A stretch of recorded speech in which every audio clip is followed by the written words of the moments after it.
What's going on, Bird Gang? This is Darren Sproles here. I just want to thank y'all for tuning in to Eagles Brawl of the Brawl Network. Don't forget to subscribe to the show and leave a 5-star rating. Fly Eagles Fly.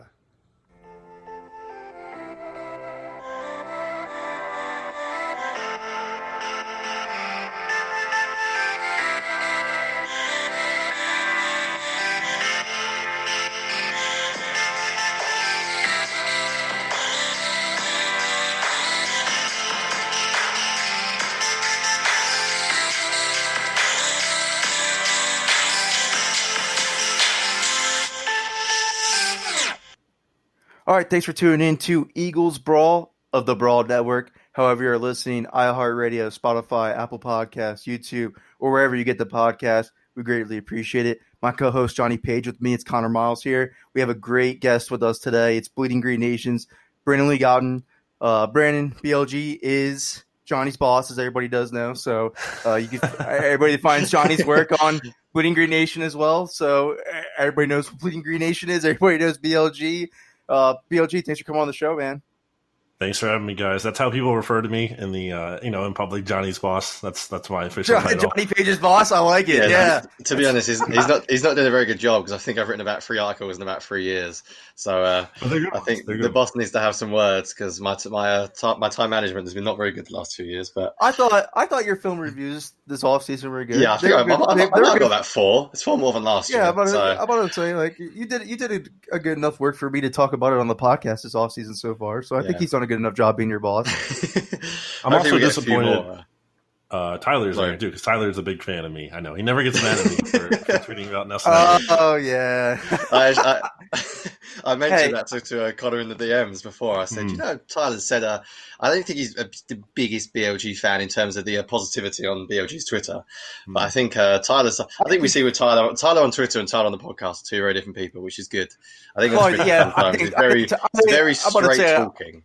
I think he's coming around a little bit. He's starting to come around because we had Joe Giglio on the show, and Tyler said some nasty things about him on Twitter back in the day, and now they follow each other and continue DMing to this day. So there you go. We could bring in the peace. That's all we like to do here at Eagles Ball. Next up, it will be an ESP on here with me, but I think I unfollowed him a few years ago, so I'm not even sure I see what he's tweeting anymore. Yeah, but I don't think ESP I don't think that's going to happen anytime soon. All right, well, let's get into the show because training camp is underway. Very exciting time right now. BLG, I just want to start you off the bat. Who's surprising you so far? Because it's such an unorthodox training camp. We obviously know because coronavirus is going on. You put out the training camp notes that everybody reads, so I don't really want to go into all the details. It's just you regurgitating your info. I just want to know, who does BLG surprised about so far 2 days into it? Yeah, I don't know if I've been shocked by anyone in the sense of I thought someone was going to suck and look great or just, look mediocre and look great. But I would say the guys who are standing out are, and encouragingly so, the young guys. I mean, you have Jalen Hurts looking good. Really you can just see he's talented. He has the speed when he takes off running. He's really fast. The mobility is there. He's looking really good in the red zone today as we record this on Tuesday, August 18th. You have Jalen Reagor, who really didn't stand out as much to me on day 2, but looked really good on day 1. Just looked like he belonged for sure. And that's what I wanted to see out of him coming into camp. I was kind of, I wasn't really concerned about that necessarily, but that was the big test I wanted to see because, let's face it, the Eagles are counting on him in a big way this year. Whether Deshaun is healthy or goes down or not, Reagor's a projected starter in the starting lineup. And sure enough, he was with the first team alongside Greg Ward and Deshaun Jackson. So good to see the rookies playing well early on. That's a huge thing too, because I think that's what with this coronavirus going on, we're all worried about what rookies are going to translate. Should we even give them some asterisks next to their rookie year? So to hear that you're impressed with them right off the bat with such a weird offseason going on, that's good for me because like you just said, they're going to rely on Jalen Reagor a lot, and another guy they rely on a lot that I think from the rookie class could be Kayvon Wallace. So and I know you put in your notes that he's only made one play so far, the interception that he had today on Tuesday, but it's good to hear that you think that they're up to speed like that, especially when I think quarterback 2 situations not as clear as what we make it out to be. I know the experience of Nate Sudfeld's probably going to trump the inexperience of Jalen Hurts when it comes to the depth chart. But I mean, if Carson Wentz goes down, you don't know what you have in either quarterback, no matter what, at the end of the day. So it's good to hear that Jalen Hurts is adjusting right away so far. Yeah, and then on Sudfeld, it's just that like it's not that Nate Sudfeld ever looks bad, but he never looks like great or even like really good either. And Right. that's something with Jalen Hurts where you can just see his talent is on display and he's making flash plays. And he's not perfect. He's definitely had a bunch of rookie mistakes in here. Threw an interception today, although it was kind of more so on the wide receivers falling down. John Hightower, but he had some incompletions too, and he almost got picked off by Rasul Douglas at one point. So I don't want to paint the picture here that like Jalen Hurts is like letting the world on fire. He's unstoppable, but yeah, I definitely think it could be a situation where if Carson Wentz is going to miss a significant amount of time, then Hurts is probably the guy. Although, if it's a short amount of time and it's early in the season, Sudfeld might be that number 2. But if Hurts is going to keep looking good, it's going to be hard for the team to keep him off the field. Yeah, that's cool. I think me and Conor spoke a lot about that as well. We sort of never really expected Hurts to push a number 2. But just when you read sort of stuff that people say, I think the athleticism stands out so much. I think actually I'm sort of changing my tune a little bit on that because I get the feeling like, what is the point of playing Sudfeld, to be completely honest? I know some people, I don't mean that's been negatively about Sudfeld, but the more I think about it, I think the coaches might like him.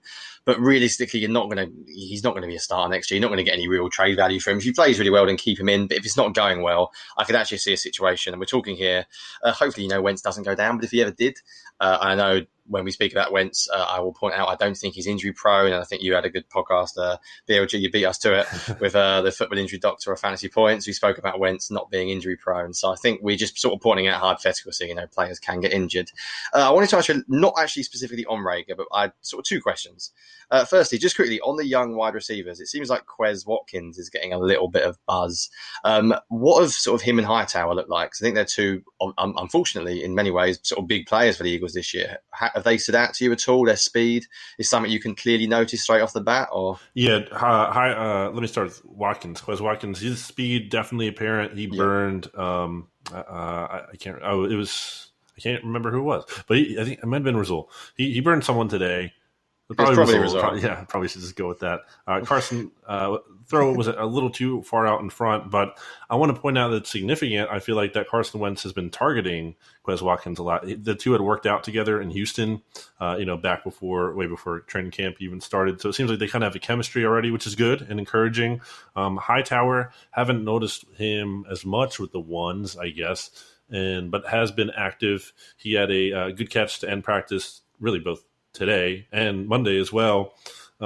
He's able to get DPB. He roasted Rasul Douglas on Monday, and they've been having some good battles. Those 2 guys, Rasul Douglas and Hightower. There's been a fair share where Rasul has won as well. He's got some pass breakups, so good things from both of those guys early on. I'm still kind of skeptical about how much they're actually going to be able to contribute. Just when you look at the historical kind of precedent for those day 3 guys, and just really when you look at Eagles history, how many day 3 Eagles wide receivers like in history can you really name that were these meaningful contributors? So, but with that said, good flashes early on and encouraged so far, definitely.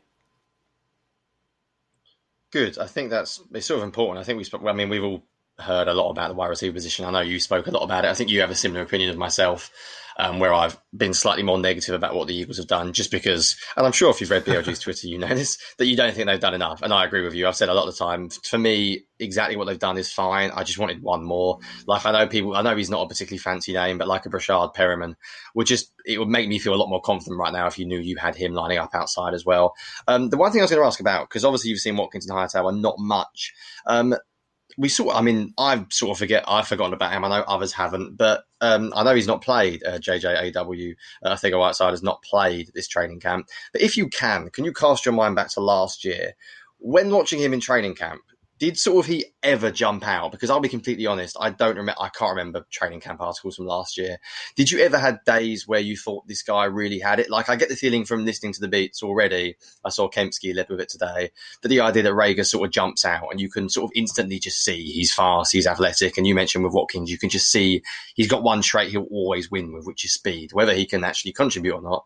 Did JJ ever actually stand out to you in a meaningful way? Or was it sort of apparent early on that he was a bit of a sort of average player? There were some flashes. I remember there being positive moments. And then obviously you just look back at the preseason game last year that he had against the Ravens, where he had over 100? Yeah. Yeah, the 8 catches on 9 targets, a touchdown there. Looked pretty good. Yeah. So I don't want to say he looked bad, or but he didn't look probably maybe as dominant as necessarily as someone who like Rager, who just looked like, again, kind of just like looks like he belongs instantly. I wouldn't say again that J-Jaw looked like he was like bad or looked like he didn't belong, but he just, it was a little bit more. I was like, okay, that's good. There's some positive things here, but yeah, just obviously not the same kind of tantalizing upside as a whole. Definitely a good question. I mean, obviously not a good start for JJ to be missing practices right away. And it's only a day-to-day injury. And I think I did see him participate a little. I think I saw him catch a touchdown pass today. Again, the views here are kind of hard. We're far away from the field. So, and yes. Yeah, I've seen even and the I think that was only photos, one rep too. So even if he did practice, it wasn't much. And hopefully he's trending to returning. But yeah, I mean, he needs to be back here because this is a crucial year 2 for him. Oh yeah, it's huge. I was actually thinking earlier on, if Goodwin had not obviously left the team and Watkins and Hightower end up playing really well, I've spoke before about whether he'd have to worry about his roster spot, which sounds absolutely bizarre to say, but you never actually know. If Goodwin had made the team and Deshaun Jackson was healthy, it might have been interesting to see what would have happened. But yeah, I think that's a good thing about training camp, and a good thing about speaking to someone like yourself as well is when you get a sense of what beats sort of know what they're looking for. And I think you can appreciate the idea that we're not expecting sort of gold mine. Like, I don't care what Carson Wentz goes in 11, it's out like in 11s. I don't care what his numbers are. Like, I could not care less about that stuff at all. What you want to see is athleticism, because to be honest, I always think in training camp as well, it's an environment where the athletic players should win. I think sort of on game day it's a bit more difficult, it sort of feels more condensed in many ways. I can imagine it's a bit less physical at training camp, so you expect sort of guys with quickness to win. So in some ways, if Rager wasn't looking good, it would be concerning. But I guess that's quite good to hear on the young guys, because I think they will need to play. Conor, I will spend the whole episode talking about wide receivers, so save me. Well, I wanted to continue. I did want to continue on the wide receivers though. Typical. So BLG, because the thing that I'm focusing on is we're looking at years under Doug Pearson's tenure where these wide receivers have to be pigeonholed into one spot. Jordan Matthews could only play in the slot. Nelson Aguilar could only succeed in the slot. Now they have guys where they can move up all around, because I think Greg Ward could play on the outside as well as the slot. I think Deshaun and Rager are also going to line up in the slot a lot this year. And now you see his formations, and I don't want to read too much into them because I know it's camp. This is where you can practice this stuff, or it's not necessarily going to bring it to the season. But, I mean, you saw Zach Ertz out. You see tweets that Zach Ertz is lining up out wide. You see Deshaun in the slot, Rager outside, and then vice versa, Greg Ward in the slot, all that stuff. Is this finally the year where we can see the Eagles be versatile on their offensive passing attack formations, where they don't have to be stuck with – Yeah, so it's interesting because you look at the starting lineup and okay, Greg Ward, traditional slot guy, he fills that role, I think, traditionally, and then Deshaun Jackson, obviously prototypical Z receiver, but then who is the X? Because there isn't really that natural big bodied kind of guy. I mean, if JJ Arcega-Whiteside was really good and he had a good rookie season, okay, then he kind of fits in there. If Alshon Jeffrey was healthy, which I'm not really anticipating and think he's going to miss at least the first 6 games, if not more, then he obviously starts there in that role. But it seems like Rager's in that role right now, and that's not really. I mean, Doug Peterson even said that Rager was going to start out at Z behind Deshaun Jackson. And then Rager kind of contradicted him later on when he said he's been learning X and Z. And so far in training camp, it's really been Rager in that X role. And I think it's interesting when you think about Rager's profile, because he's not tall. He's only 5'11". He is a smaller guy when you look at him. Now, obviously, he's very strong. He does 500 push-ups a day, he says, and he tested great. And I think that's kind of what makes up for it, at least in the Eagles' mind, of he can play the X spot because – yeah, he's not over 6 foot, but he is incredibly great at jumping. I think he had over 90 percentile, even 98 something percentile in. Yes, his contested catch rate, and from PFF was 42%, which is insane for 5'11". Yeah, so he has the production, he has the athletic traits. I think they're kind of almost just, and they want to get him in the lineup. That's we can talk about positions and whatever. The ultimate thing is get the best players on the field, that simple. So I definitely think we're going to see different guys in different spots. I mean, Deshaun Jackson, if I'm not mistaken, weren't both of those touchdowns he had last year in week 1, both from the slot? Or if they weren't, I think at least one of them was. Yeah, so we're going to see guys mix and match around here. They're both were from us. Yeah, I must admit, I know I said I wasn't going to talk about the receiver position a lot, but that's probably been the biggest news out of all the training camp so far, to me anyway. If you're a bit of a sort of film nerd and you like all that stuff, the fact that Rager is playing X, because there's no way they're playing him X for the sake of it. Like, they're not just lining him up there in training camp because, oh, Deshaun Jackson's playing Z, so stick him there. Like, they obviously believe, and despite what Doug said in his initial press conference, they obviously do believe that he can play X. And that's pretty big. I mean, ideally, I think if you remember, actually the first article I wrote for BGN this year was on about drafting wide receivers and why. I tried to sort of figure out why so many people miss on receivers, and I broke down sort of the last 3-4 years. And basically, when you look at what teams draft for in the first round, I said they draft two things. They draft an electric Z, who is just incredibly good at getting down the field. So your speed guy, like your John Ross, yes, he hasn't worked out, but that's what they want. Or they draft a prototypical X.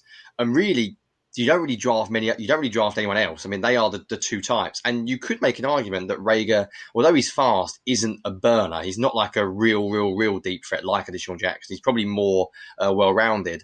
So to be honest, based on what other teams do, you would expect a first-round pick. What was it, the 20th pick around them? You would probably expect him in most years to play at X. And I think we've sort of put it off because we just think, well, he is small and maybe he won't do it. But he did play there in college. He's used to getting pressed. So that's really interesting to me. It doesn't speak a lot for Alshon and JJ. I think a white sub, it doesn't really matter to me personally. I think if Rager could actually get snaps at X, and that's what you're seeing in training camp, obviously, at the moment, that would be really, really interesting because that obviously means you can get a serious amount of speed on the field as well because you haven't got to worry about him playing behind Deshaun. You can get them both on the field at once.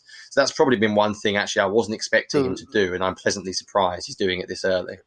Yeah, the point that BLG made, get your best receivers on the field, and that's what the Eagles do with the 12 personnel majority of the time because Goddard and Ertz are their best receivers majority of the season. So I agree. Get your best receivers on the field no matter who it is. If it's the speed guys creating stuff downfield with like a Rager Jackson, then you have the Ertz and Goddard have the middle of the field. So I have no problem with Rager playing X this year because I think he is capable of playing up to the capabilities of an X, but he's never going to be a true X. The long-term projection for him is obviously Z. He's going to replace Deshaun Jackson there because I don't think he's the Deshaun Jackson speed prototypically, but I mean, he did have the second fastest play in the NFL, would have been in the second fastest play in the NFL last year. Yeah, true. And he's not slow. He's just not what I'd call an out-and-out burner. Yeah. Because a lot of people compare him to Brandon Cooks, which I think you could see a lot in his tape when you look at his downfield production. So, I mean, I don't think Brandon Cooks is on the speed level as Tyreek Hill or Deshaun Jackson either. So, yeah, I mean, I think they finally got – the best thing about the Eagles with drafting Rager is they finally got a playmaker. I think when you're a receiver and you're a playmaker, your transition is so much easier because you can still find a way to beat that coverage. You can still find the soft spot in zone, whereas you get these possession guys who J.J. Arcega-Whiteside coming from the Pac-12 doesn't see much press coverage. Whereas you're a possession wide receiver, you're an X, you're typically facing press coverage in the NFL 9 times out of 10. So that's why I think this Rager transition, and not only that, I mean, he learned from his dad who knows what it takes to be an NFL player. I think his transition is so much different than it is for any other rookie wide receiver. For the Eagles, that's the greatest news out of all of it because we all know how the struggles that they have with rookie wide receivers transition. Yeah, I mean, he's off to a good start. And it's 2 practices, so make of that what you will. It's early. Yeah, we got to get you on the show just to talk real quick anyways. But yeah, it's early. We're not trying to project everything right here, but I think it's interesting that he's already lined up at X. I think that's a really good tidbit that not a lot of us are focusing on right now. So I like that. Yeah, and that's what I mean, because again, you got to take training camp for what it is. I sort of try and look at how players are being used. So for me, that was quite, not saying big news, but it was, okay, you don't just stick him there for the sake of it, do you? He's obviously playing there because they want him to get used to that position. So fingers crossed we actually see it in the season as well. Right, Conor, anything else not on the wide receiver position? I want to go into... I found something interesting in Jim Schwartz's presser today, and I know that he was specifically talking about rookies, but I do think it is a little interesting that he did cite that the linebackers and safeties have the toughest transitions, but I mean, the Eagles have 2 new safeties, a free agent, Will Parks, a rookie, and Kayvon Wallace. Jalen Mills is transitioning to safety. I know he played it in college, but again, whole new position for him in the NFL. And then a whole bunch of inexperience at linebacker. So what really is he saying here? Like, is he telling us to temper our expectations with the secondary because these guys are going to take a while to get up to speed with the system? Because from my standpoint, I think he finally has enough in his arsenal to not have any more complaints or like not have any more passes anymore. Jim Schwartz. Yeah, I think specifically the rookies. I think I almost read it as he's kind of tempering expectations for them in terms of specifically Davion Taylor and Kevon Wallace, and then Sean Bradley. Oh, Sean Bradley's looked kind of good here in his first 2 training camp practices. He's had some highlights, though. Still, you have Nate Gary and TJ Edwards as the main starting linebackers, and then Duke Riley was the third guy on the field. He was back at practice today. I think Bradley might have been the third guy yesterday when Riley wasn't practicing. So that's noteworthy, especially because he's over Taylor at that point. But as Jonny knows, Davion Taylor probably not just ready to play instantly. And that shouldn't be a surprise. I mean, yeah, you just look at his lack of experience and then a lack of a full offseason, doesn't do him any more favors. And then, too, if he's going to have this huge role on special teams as like a core 4 kind of guy, I mean, how much are you really putting on his plate right away? So, that Schwartz said, it doesn't excuse them from they still have to obviously try to get up to speed as much as they can because they have injuries at linebacker or safety.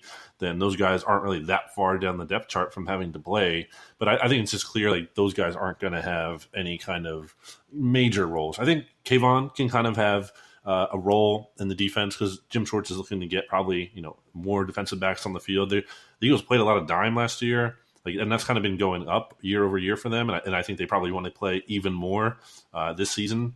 So I think Kayvon could get on the field in certain looks, but I think sometimes collectively as fans, people get excited that they drafted Kayvon Wallace and he's going to be awesome, and I like his long term potential, but I like someone in my mentions right now, and I'm not trying to shame this person, but is asking what are the chances that he takes the starting safety spot. And this is after seeing my tweet that Wallace picked off Jalen Hurts. Well, the chances are 0. He's not going to start because Jalen Mills and Ronnie McLeod are locked in. And then Will Parks, to me, pretty clearly is also the third guy there, when they're doing big nickel and things like that. So, I think it's kind of just tempering the expectations for those young guys.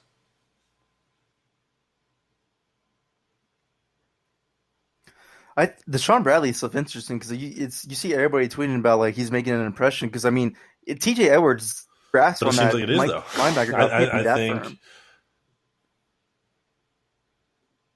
it does. That's what I'm wondering. It comes off as it is a firm grasp. What a lot of people thought going in, where Gary is your top guy, he's your dime linebacker. He's gonna Nick Gary, barring injury, is gonna lead the Eagles in linebacker snaps this year. I feel pretty confident about that. And then absolutely Edwards is going to be that number 2 guy behind him as your other kind of primary starter. And then right now it's going to be Riley as that third guy. Although, if Sean Bradley comes on or, there's injuries, which there easily could be, kind of goes from there. But, I think Edwards is pretty locked in. Oh, man. Yeah, Duke Riley was brutal at Atlanta too, because I would hate to have Duke Riley come on the field. He looked awful in Atlanta when he played there. He looked really bad. I didn't really care for the trade because it was a safety we didn't use anyways in Jonathan Cyprian. But I mean, special teams. Other than that, we spoke about it quite a lot as well. I mean, it's impossible to know, but I do think Jatavis Brown would have had a role if he didn't. Whatever happened with him with the leaving and stuff, I think he probably would have had a role as that second linebacker. So I'm not really sure if they want TJ Edwards to be their nickel linebacker already. But he's a young guy who's obviously on a cheap contract. So if they think he can step up, then fingers crossed. On Jalen Mills, just because I'm intrigued, I know, as you said, you can't really see much at all. But from what you hear and what you sort of see on the training camp when people are speaking about him, how do you think his transition will sort of be? Just from does he look like someone who will handle the transition quite well? Because I sort of feel like it depends how they want to use him. So if they want to use him as just to repeat Malcolm Jenkins, he's not going to be able to do that because I can't see him covering sort of shifty running backs as Jenkins has sometimes done. But I think if you're putting him on sort of bigger tight ends and you're asking him to sort of come in the box and make plays against the run, then I think he'll sort of be fine. As he looks sort of reasonably comfortable and you've heard reasonably good things about him. He just jumped in front of a short Carson Wentz pass, so good read by him, made the play on the ball. And that's something Jalen Mills, for all his faults, he's aggressive and he's looking to make plays on the ball. He's not just sitting back and being passive with it. So encouraging to see that. Jalen Mills talked about the biggest challenge from moving from corner to safety, And he talked about kind of just the communication aspect. So that's something I think we should really keep an eye on early in the season. Like, are there going to be blown coverages because there are communication issues? So that's kind of something he kind of highlighted, and I want to keep that in my mind and see if that does prove to be an issue. I did notice in practice today, and this is all just it's not a typical football experience, because you're watching your football, you can rewind typically, if you're watching film, or you get the replay if you're watching it live. And obviously, I'm just seeing one view at this, but from my memory today, I feel like Carson Wentz was picking on him at times, and this wasn't like big plays, breaking down the field, but just like a lot of little quick completions. It kind of just seemed like Jalen Mills was in the area of those. So maybe Carson sees that and knows too, like, hey, this guy is played safety for the first time, and maybe the coaches kind of want to test him out too. Could be a multiple of factors here, but yeah, I think Jalen Mills has the mindset, obviously, for this, just his confidence, which we can all be. Grow tired of, or be frustrated with at times, because there's an overconfidence with him sometimes. But I definitely think he's attacking this thing head on, and I'll give it a shot. I don't think it's insane. Obviously, he has that safety background. I guess it's just a lot to ask. So when you talk again about that communication thing, and you figure, okay, it's a shortened off season, like it's just going to be a tough transition for him potentially. Like, are we going to be struggled, or are we going to be struggled? Are we going to be surprised if he struggles like early on and we're seeing issues with this? I don't think we will be shocked.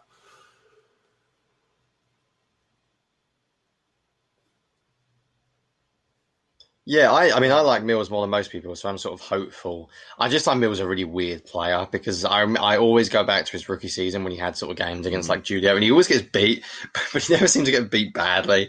And you always Schultz gave so much on his play early on for a corner. I mean, when people say like Schultz has rarely had a corner traveling, he did occasionally use Mills. I'm sure he travelled Beckham. He travelled with Beckham one game, and I'm pretty sure he travelled with Julio one game as well. Maybe not every snap. But he definitely moved around. I remember seeing snaps of him playing Julio in the slot, one-on-one, with very little help. And for a young sort of late round pick, he's a really, really interesting player. But as you mentioned, I think that's something to probably watch out for. Being pessimistic, I think the Eagles will probably have coverage breakdowns this year, because you could basically look at every single player as playing a different role, except Rodney McLeod. You've got a new cornerback one. Maddox has never played on the outside this much. A new slot cornerback in Roby Coleman, new safety in Mills. So I think realistically, less of a training camp. You would expect some coverage breakdowns to occur next year. I don't know if that makes it any better if you're prepared for it. I'm sure Eagles Twitter won't see it that way. But yeah, I think that's probably something to watch out for. I wonder if you see that in practice as well, with a lack of communication. Could be more of an issue. Conor, is there anything else you wanted to mention on the sort of secondary or anything? No, I mean, I noticed Schwartz also mentioned about moving Nicole Roby Coleman outside, so I think there's so many opportunities they can do matchup dependent now with the versatility of the secondary. It's just the communication. You're right.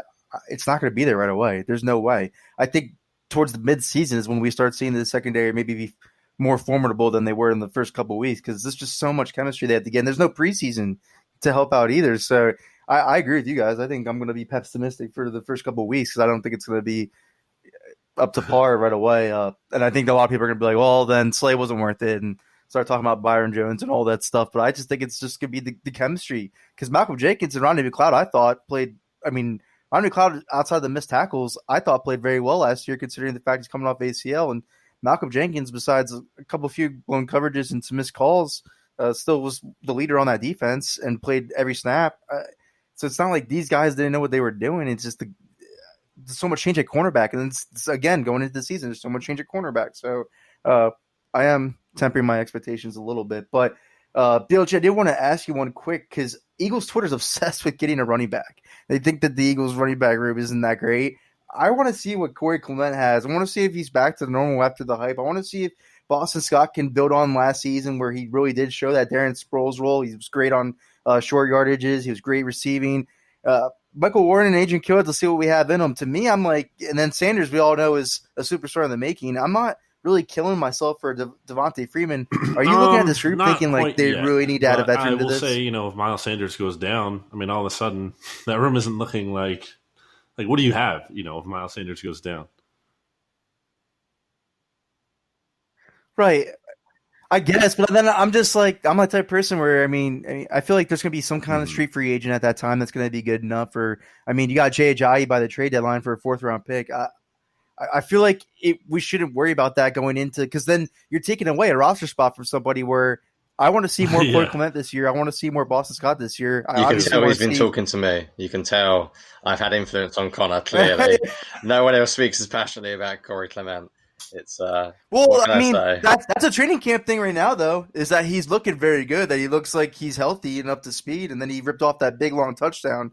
So I'd rather see what they have in the young guys that they're not paying a lot to, whereas now you can go with, because I'm not even big on keeping 4 running backs, to be honest with you. I feel like if you keep these 3, use that extra roster spot for your inexperienced offensive lineman depth, use that roster spot for your inexperienced safety depth, linebacker depth especially, instead of keeping that 4th running back who's probably not going to see the field as much this year, because you're not going to want to put that much of a cap on Miles Sanders. And Boston Scott looked good last year to me in the time that he showed us. I want to build on this stuff. I don't want to keep bringing in these veteran guys that have to keep up a roster spot from some young guy. That's where I'm at with it. I want to keep building with the young, stop going with the old, because if they bring in a running back, a veteran running back, it's just this season, that's it. I don't no matter what. Too, for now. So I just want to build on what they have, to be honest with you. Yeah, I think it just kind of comes down to, like, if Sanders did get hurt, at some point for a long time, then you probably sign that guy. You probably just have to, again, because, I love Boston Scott, but is he really, your top, can you trust him to be your top back, for 10 games plus? I just don't know. And then Corey, he had a good first day. He dropped a pass today that led into an interception, so not as good. But I still have hope for Corey. And I know the Eagles they're just so high on him. I know internally they're really high on him coming off of that Super Bowl. And why wouldn't he be? He led the team in receiving yards in the Super Bowl.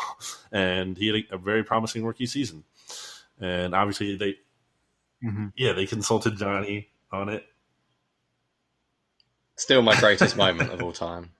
But Corey Clement, that is literally the greatest moment of all time in my life, I think. It wasn't even the Super Bowl win. It was just Corey Clement leading the team. I do have shades of him running in 2018 where it was just he was getting stuffed. His vision was horrible that year. Yeah, we'll completely ignore the fact that in my scouting breakdown of him, I basically said he can't catch. So if we ignore that part of it, I said his running's really good, but he's bad as a receiver, and then he ends up being the lead Eagles receiver in the Super Bowl. So if we ignore the fact that I actually got everything completely wrong, then that was still my favourite moment of all time. There's something about Corey Clement, though. He's always been sort of, I don't know, he's a funny player because he's always been, to me anyway, massively underrated, and he's always been able to play. I just think his health. I genuinely, and that's not just because I've liked him, I think he could step into Sanders for quite a while. I'm the kind of person, to be honest, that thinks running backs are either all the same or they're special anyway. So unless you've got a top 10 talent, I don't really care about the running back. Most of them are pretty similar. If the offensive line block well and you call good plays and you get light boxes, it's a numbers game half the time. And then you get special talents and they make real impact and they're worth paying, despite some people not thinking that. I don't think you're going to replace anywhere near Sanders. So I'm sort of the opinion that if he goes down anyway, you're going to get worse at running back. You might as well just ride it out with guys that you think know the playbook and won't screw up and can block. Possibly, if you leave them into pass protection, they don't get the quarterback killed. But yeah, we'll see what happens. I'm not really sure we're going to learn about much from that from training camp. To be honest, it'll be more whether they can stay healthy. As you said, I don't think Boston Scott's going to suddenly gain 20 pounds and carry the load. I think they know what they have there with him. Conor, I did miss one thing. Yeah, I did miss one thing I wanted to ask because I did read this in the camp notes. So Darius Slay's not doing anything to really make you excited yet. BLG only one. It's 2 days. Yeah, it's 2 days. Yeah. I'm glad at least it's nothing bad because I know this whole video of Deshaun Jackson burning him on a free release is getting everybody all worked up on Twitter. Is there anything worse than training camp videos when a wide receiver burns a cornerback one-on-one with no safety help? One of the fastest wide receivers to ever play. One of the fastest wide receivers to ever play. Literally, you can run any route at all. There's no split. There's no any quarterback that wins those plays, then fair play because you're at such a disadvantage. I'm not sure any quarterback's running with Deshaun Jackson one-on-one with no safety help on a free release. The Andre Dillard thing too was kind of a surprise. He was dealing with an injury going into camp. I wasn't really that aware of that. I don't know if you were, Johnny. Yes. No, I didn't know about that. Maybe he's gained so much weight. He has gained weight, hasn't he? I did read that. He got bigger, which is good. He needed it. He needed it for strength. I hope Yeah. it's all muscle. Yeah. Because he needed it. Has he looked all right to you so far, PLG? Because, I mean, he is, the first time in forever I our haven't left noticed him tackle a is not ton in Jason Peters team anymore drills as going into much. the Again, season. just It's Andre angles and Dillard. everything. But on 1-on-1s today, he did have a good rep against Josh Sweat where really just stuffed him. Sweat was just trying to get around him and really just held his own. And the coaching staff and the players alike both took time to really praise Andre Dillard for that, which seems to be a focus with Andre Dillard, not only on the field but also in interviews and stuff. Teammates, coaches, kind of I think making an effort to boost his confidence because there are concerns about that, and there obviously was a lot of weird stuff about Andre Dillard this offseason. In terms of the Eagles not really necessarily being ready to turn the left tackle job over to him and potentially wanting to bring Jason Peters back to play left tackle prior to the Brooks injury, and talk that the Eagles what was the term? They had Dillard on the market or something at one point. So yeah, definitely a concerted effort to really try to boost his stock and make him feel good.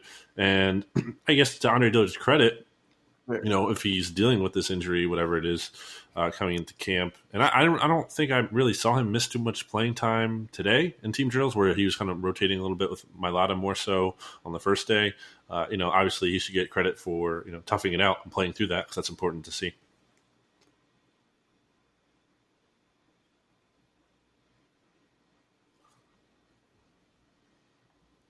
It's important to see, especially for his mental toughness, because he questioned that and a lot. Last year, he's crying after a rep with Derek Barnett, so hopefully that doesn't happen this year at all. To me, it's just the most. I don't know what's up with him because he even called out Mike Leach this offseason. He ripped him to shreds when he left for Mississippi State after he ditched Washington. So I don't know this guy, and then he rips the coaching staff after playing him at right tackle. I've never seen him have to coddle a player in the beginning so much before in my life. Dillard I feel like he comes from a smaller town or just a different culture, really, from the West Coast in the United States, more laid back. And even just as college, Washington State, not comparable to the rabid passion of the Philadelphia fan base, which can be, quite frankly, not very welcoming or alarming, or no, it can be alarming, or just tough, honestly, obviously, to deal with. So yeah, that's definitely kind of been a factor. And I think kind of the thing that gets lost in the Andre Dillard when we kind of look back on it was that, I don't know if the Eagles really expected him to fall to where he did, and I don't know that they fully did their homework on him as far out as they kind of maybe would have if they did expect him to be able to fall into that range. And it kind of sounds to me like they did a bunch of last minute homework on him and ultimately, signed off on it. They drafted him. But yeah, those concerns are not I think people look at those concerns and say oh, it's fake or media driven or whatever. They're not fake. And definitely have heard things about that. So, but again, good for him to be out there, toughen through it, and obviously the weight gain is positive. So everything we've seen thus far is trending in the right direction. Kind of just needs to continue to be that way, and no more kind of weird stuff, no more blowups. Nothing strange. Basically, if he just stays out of the headlines entirely, that would be great.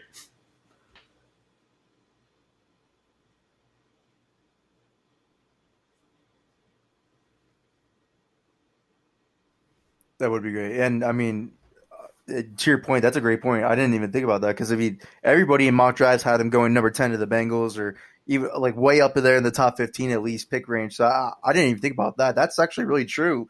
Maybe they just said, all right, that's obviously the best player available. We didn't expect to get him. Let's take him and not know that much about him. That would be alarming then. That's more of an indictment on Howie Roseman's draft tenure then. That would be great if Dillard doesn't pan out. But it's good to hear so far that he is strengthened up and looking good so far. I like to hear that. You got anything else, Jonny? You got anything to add? No, not on training camp. I think that's about as I think that's let's get into this last one. As much as you can do after 2 days of training camp, to be honest. So yeah, I think you got one more quick question for BLG, then we'll let him go because I know what Conor's like. When Conor talks football, I have to try and slow him down, and that's impressive because I've been told by everyone I've ever known that I do not shut up and I could talk forever. But even I have to stop Conor talking football. So, final question, just throw you on the spot with a really easy answer. Nice casual question to finish for BLG. An easy answer, yeah, very easy answer because. I don't think Eagles Twitter could really handle BLG's brutally honest sometimes. I do. I agree. I'm like, yeah, that's a fair point. He's probably right. But a lot of people are like, no, it's not praising Peterson. It's not praising Roseman. So I thought, who better than the guy that could take the fan hat off and actually really think this opinion through, and give a really honest answer than BLG for this question. So BLG, we've seen the 49ers commit to Kyle Shanahan and John Lynch long term. Kansas City's all in on Andy Reid and Brett Veach. Mickey Loomis and Sean Payton have been together forever, and that's not going to change anytime soon. Is it time that the Eagles are like, because I believe their contracts expire in 2022, where they run out after that season. Is it time for the Eagles to invest in Doug Peterson and hire Roseman long term? Is an important season, depending on what happens. Those guys be looked at, I guess, as the likes of those guys, probably somebody built on long term? Do you think? It's such a weird year, whether deserved or not? I think they will. My point on Howie Roseman is this, and here comes the diatribe. Okay. They want to talk about how they've made the playoffs the last 3 years. Yeah, sure. That's great. And I don't want to undersell that. It's really good. But, I mean, like, the Eagles were obviously an elite team in 2017. Like, Howie did an awesome job. I would say, like, an unsustainably great job, where you're hitting on literally every free agent you sign. And that's probably not, like, a viable strategy year over year. But I'm not trying to take it away from him. It was great. Now, from beyond that point in 2017, we're talking about since then. You know, the Eagles had a Super Bowl caliber roster, you could argue, in 2018, coming off of that championship, and they only made the playoffs by, like, the skin of their teeth as a 6th seed. Like, they needed a team that had nothing to play for in the Bears to beat a team fighting for a playoff spot in the Vikings. And the Eagles only won a wild card game in the playoffs that year, of course, because the opposing kicker, Cody Parkey, misses like a chip shot field goal in weird fashion. Now, you look at 2019, the Eagles win an historically bad division as a 4 seed in 2019. And they have these terrible wide receivers again. A lot of people are like, oh, Carson Wentz won it with all these bad players. Well, part of that is on Howie. Like the talent wasn't good enough, ultimately. And there's injuries there, but still they weren't prepared, really, or at least well prepared for those injuries either. So they made the playoffs, yes, the past 2 years. But, like, teams don't win the Super Bowl anymore by just getting into the playoffs any way you can. Like that used to be like the thing in the NFL. It's not anymore. Like teams who are winning the Super Bowl are like the 1 seed or the 2 seed. They're really good. They're dominant, really, in the regular season. And the Eagles haven't been that. Like, they've had to back their way into the playoffs the past 2 years. And I think that matters. And I think when you look at the big picture, the Eagles are 91-77, including 4-4 in the playoffs since Howie Roseman was hired in 2010. And if you want to kind of take out the Super Bowl year, which is hard to do, but if you want to count that as an anomaly, they're only 75-74, and they're 1-4 in the playoffs. So not great. Now, in fairness, again, you can't do that. But I'll say, okay, let's take out both outlier seasons, meaning 2017 when they won the Super Bowl, and then the year the Eagles were terrible in 2012 and they won, 4 games. If you take that out, like both outliers, both extremes, the Eagles are 71-62, so above 500. Good, not amazing, but good. But they're only 1-4 in the playoffs in that stretch, of course.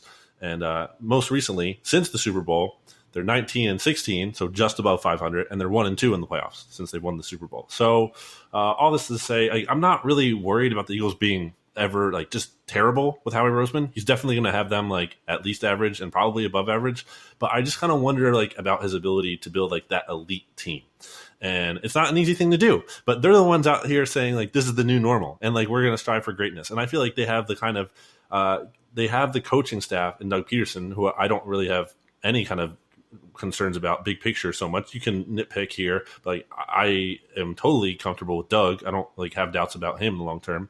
And Carson Wentz, obviously, you have a franchise quarterback, and like, I feel like they should just be better than having to back into the playoffs. I know they've had bad injury luck, but some of that, is building an old roster. Some of that, again, too, is not being well prepared when those injuries happen.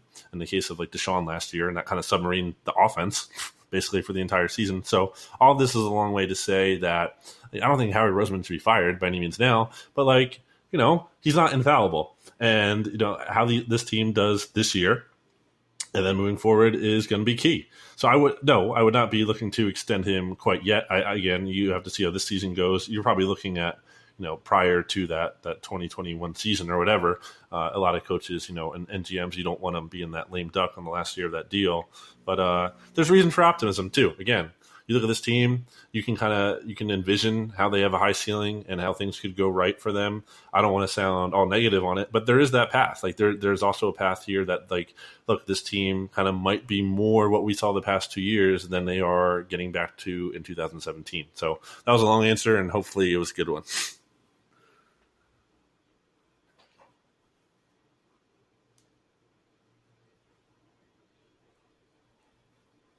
No, that was a good answer. I thought, because I mean, that's the brutally honest truth, though. Because as much as I do praise Howie Roseman for the Super Bowl, as much as I think a lot of others are harsh on him, I am critical on the fact that he relied on Deshaun Jackson at the age of 33 to be the speed option for the Eagles for 16 games last year. Am critical of him in 2018 rely on Mike Wallace to be the speed option, where was clearly on the downward trajectory of his career. And then not only that, the worst contract he could have possibly ever done that he has in his tenure is that Alshon Jeffrey extension. It's not going away anytime soon. So the cap ramifications from that are really going to, next year is really going to be what's really the do or die for Howie Roseman. That's why I just can't see Jeffrey Lurie getting rid of Howie Roseman, though. I can never foresee that ever happening where he goes, especially Doug Peterson now. I'm fully in on Doug. I know everybody has questions of Doug and everything like that, but to get to the playoffs those last couple of years with his back against the wall, I think really was more Doug than it was anybody else. To me, Howie does everything right, and now I can finally this offseason, not everything right, because this offseason I thought he finally did the right things, but he also didn't have the guy on the back of his shoulder like a Joe Douglas. He doesn't have the Andy Reid behind him, doesn't have Andrew Berry's not here anymore. There's nobody behind him now where you could say, well, it could have been this guy's fault, it could have been that guy's fault, this guy could have had the influence. That's where I'm finally like, this is finally the year of the make or break of what the Eagles could do now that the Super Bowl window. They even Howie admitted it's closed. They need to open a new one. This is finally the year, and it sucks because the coronavirus excuse is going to be brought up by everybody after they hear this. But I think this is finally the year we could see if Howie's offseason that he did by himself was correct, and if this team going forward is in the position to be a long-term competitor if Howie Roseman put him in that position too. So I agree with you. It's not we can't say yes we can extend Howie Roseman right now just based off the past, because I think you have to take out the outliner years and see what the rest of the body of work shows, and it's not that pretty right now. So I'm fully on board with what you said, but to me, I don't think you could do much better than Howie in a sense. But again, this is a big time market, Philadelphia organization, big time owner, big time coach, big time quarterback. It would be a luxury job for if it was ever available, but. To me, now this is the first season. This is the first off season that we can really evaluate what Howie Roseman did to make this team good or not, and nobody else can be behind him to be blamed. I was going to say, I'm still amazed that you had those numbers that quickly. Conor gave you about that was wrong. 2 minutes. That is insane. Did you put them up, or have you just remembered them from your previous articles? Yeah, those written down. There you go. Yeah, I think it's a really, really interesting debate, actually. I'm sort of, because I'm just a huge Doug fan. But again, I mentioned about sort of NFL head coaches and sort of the way you judge them. And I sort of mentioned it with running backs. Then you get elite and then you get sort of everyone else. I think a coaching staff is more important than a head coach. Sort of the head coach is the one that takes the glory, but I think a good coaching staff is incredibly important. I think Doug needs better people around him. I'm hopeful they've hired them this year. I don't think Doug is sort of this offensive mastermind, but I think he's an incredible culture guy, and I think that matters a lot. I think Doug and Wentz sort of set the tone for the rest of the organisation. I think they're both. I remember writing about this 5 years ago when we drafted Wentz, and I think I've been right pretty much that Doug and Wentz just seem to get along. Like some quarterback and head coach combos, I think it is a real thing, the quarterback head coach combo. I think they need to work together. What I would say is I think with Howie is I'm of the opinion that this is Doug and Wentz's team. Even though Howie's the power man, I think you've always mentioned this before, but Louis did sort of fire him when he gave Chip Kelly power. He brought in Joe Douglas. So I don't think there's a complete idea that Howie is the one. And let's be honest, remember, Joe Douglas he wasn't fired. Joe Douglas left because he got a general manager job. I think there's probably something in the organisation that suggests that giving it just to Howie by himself. I mean, we had Andrew Berry as well, who joined the Browns, who was quite a high-profile figure. I think the key for Howie, basically, is to make sure that him and Doug are on the same wavelength, sort of team-building-wise. And I struggle to look... And I know we've mentioned this so many times, but for me, anyway, it became like the defining feature of last season. And I know it's one position, but the wide receiver position, I struggle to look at the wide receiver position last year and think that was anywhere near what Doug and Wentz wanted. And I don't mean that from an idea of you didn't draft anyone or you should have signed X. I meant just a type of player. I think JJ, I think, at Whiteside stands out, and we spoke about this before, was not a great fit for what the Eagles really want to do on offense. I think Doug's offense is clearly wants to be built around speed. I think you look at what Andy Reid has done down in Kansas City, basically just drafting a team of track athletes, and they're just faster than everyone. Yep. And Wentz has got a huge arm. And even players that I like Greg Walder, I think is a decent player. You just look at his yards per catch last year was something like 9 or something insanely low. Nelson Aguilar's was insanely low. It was it was just ridiculously low. They had no explosiveness. And I worry that basically last year was the first year that Doug and Wentz and Howie weren't on the same wavelength. And this is just a theory of mine. And then basically this year, whether Doug's got more power than we think, he's sort of, I'm sure he sat down with Howie at the end of the season and said, listen, you got that completely wrong. And now this year he's gone out and basically, I mean, anyone that realizes he drafted 3 speed guys in one draft because it was so obvious that the Eagles were slow at that one position. Mm-hmm. And that's my only question with Howie. And I know people have now come around to this pick. I understand why. I still hate drafting a quarterback in the second round, and I will never, ever be convinced by anyone it was the right decision. And my problem with Howie, and by the way, I really like Howie, and I'm saying this as someone trying to provide a sort of counter argument in terms of, if you go back through my tweets and type in the hashtag Team Howie, you'll find that I wrote an article about why the Eagles shouldn't give Chip Kelly power when it happened, and I was correct on that, I think, as well. And when I said they shouldn't sideline Howie, but I do think Howie is, and I know I've read a lot about him as well. I think he seems a genuinely good guy. I do think there's a little bit of arrogance about Howie that can be sort of. I think he sort of believes in his methods very strongly, and I think yes, and I think you have to. But there was the Jalen Hurts pick. To my opinion, it screamed, "We see something that no one else sees." There's this great market. We're smarter than you. We're smarter than you. That's what it screams to me. Yeah. The only theory I got from the Jalen Hurts pick now that I've finally come to rest with is the fact that they came to terms with that they can't develop late round quarterbacks. Nate Sudfeld has proven nothing to them. Clayton Thorson was a disaster. They went with who they felt was the most talented, and they didn't care what round it was. Because next year, with this cap ramifications that are going to happen, each team, I believe, is going to go through their backup quarterback situation, where it's the Case Keenums of the world, Chase Daniels, whoever's making too much money. They're going to get rid of it. That's going to be the cap cut, is the backup quarterback. So now we're going to look at a league that's full of backup quarterbacks. I mean, Dallas does it right now because they pay so much money to all the other resources. They haven't had a good backup quarterback in ages, or they haven't paid a good backup. I mean, they just did with Dalton, but again, his deal was cheap. But prior to that, it was Cooper Rush was Dak Prescott's backup. So I think we're going to start seeing that around the league, and Howie Roseman's like, I beat you to it. I have a rookie salary, but I actually have a good backup instead. But to me, you never take a backup quarterback in the second round. Because now here we are. Here, everyone's hoping that the Eagles' second-round pick doesn't have to play. Yeah, I mean, that doesn't make sense. Yeah, I don't want to go down the Jalen Hurts sort of argument as to whether it's a good or bad pick. Like, my mind's been made.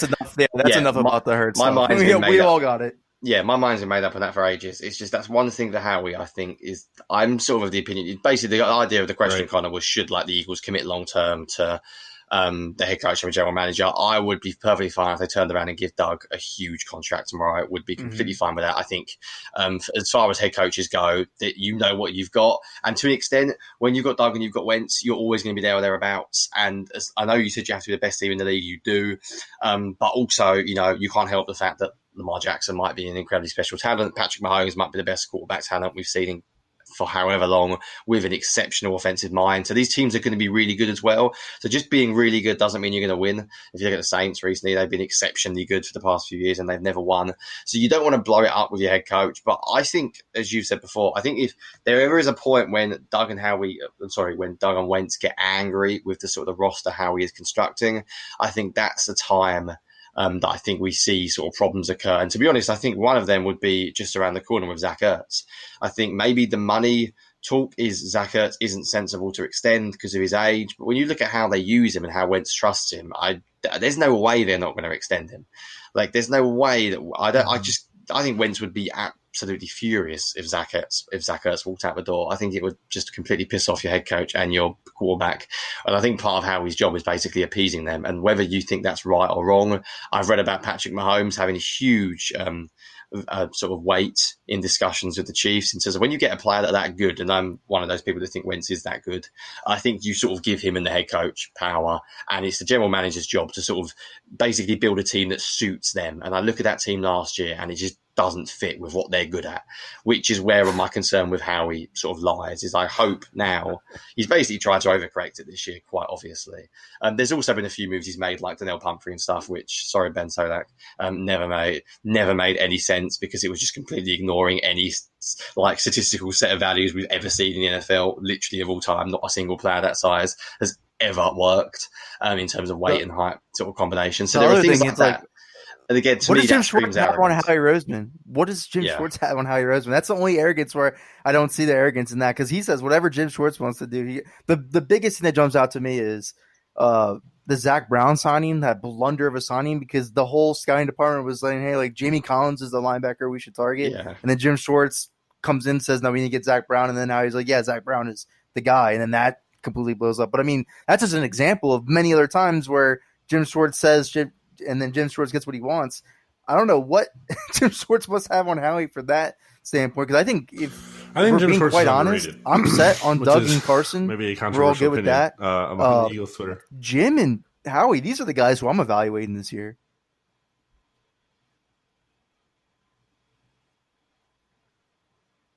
I agree. I just I do think he's underrated, but I think this year, I want to follow up if that on secondary on doesn't something Johnny- perform up to just par about the this Schwartz year, thing, what Johnny said you have about, to start looking at the him wide a receivers little and bit. Howie. The way I look at it This is is a it drives lot me nuts to deal when people with. criticize Carson first. He has a lot and to deal with. would act like that's the place to start with what's wrong with the team, when he just hasn't been given like a threshold of talent, like the adequate threshold to even judge him like fairly. If the Eagles wide receiver situation goes poorly again this year, which like it very conceivably could, because let's say Deshaun can't stay healthy, that wouldn't be a surprise. Let's say Rager, I agree is with that. even just like okay, like even if he has like a solid rookie season, but he's your number one, like it's probably not good enough. And then who else knows what you can even get from the other guys like reliably? Probably better than last year, yeah, but that's not saying anything really when they're so horrible. So my point is here, it's like it's conceivable to believe that the Eagles could have like, if not the worst, or at least one of the worst wide receiving cores in the league for 3 out of his 5 seasons. And like, what are we doing if that's the case? Like what is Howie doing here? Like and then you also look at one of those seasons too, where like they had the worst running back situation in the league, where Josh Adams is your leading rusher. I mean, Wendell freaking Smallwood, Johnny's least favorite running back ever, arguably, he's the Eagles' leading rusher.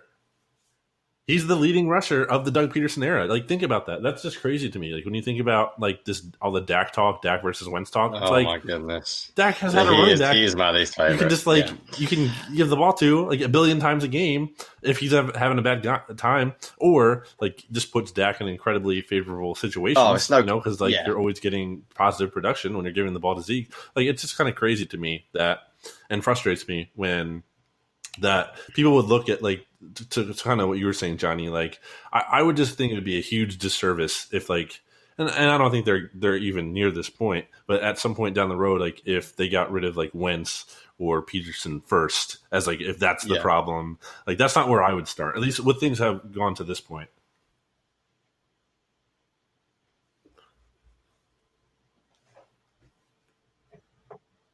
Yeah, that would be insane. Yeah. Oh no, that would be a mistake. Just that would be a franchise. One last thing I'm going to raise. One final thing I'm going to raise. Then we need to call it, mainly because it's late over. It's late in my time Tuesday night.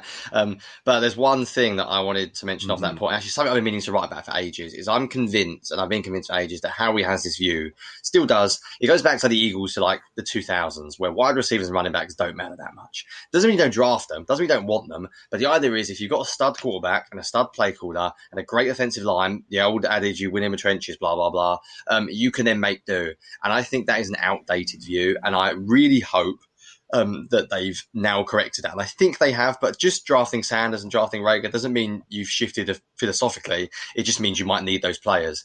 But I think you've clearly seen Andy Reid, and I know I wasn't watching the Eagles as much as you guys when you go back 15 years, but I know from watching a bunch of stuff, reading a bunch of stuff, that the Eagles struggled with receivers, but with someone like Terrell Owens for a year. And I think it's been a philosophical opinion of the years that the Eagles have had. And I just think the modern day NFL, it's hard to play defense. It's hard to cover teams.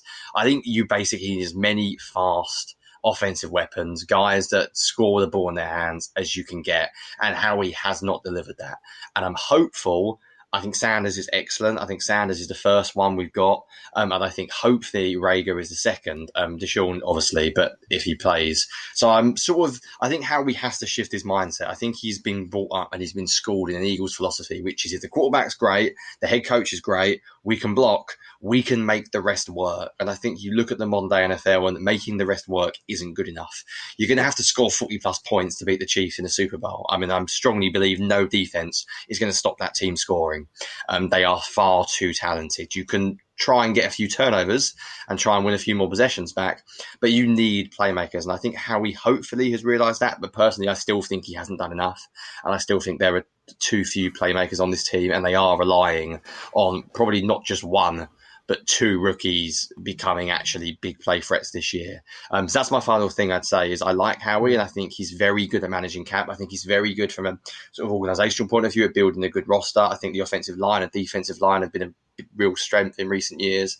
But I think he needs to maybe shift his mindset slightly. I think he's got a bit of an old school opinion that the Eagles have had philosophically as an organisation for a long time, which is sort of offensive skill players aren't as important as other areas. And I think personally that has to change, and hopefully it has to. In this passing era league, because Carson Wentz is the first quarterback to throw for 4,000 yards with a wide receiver all his wide receivers are under 500 yards.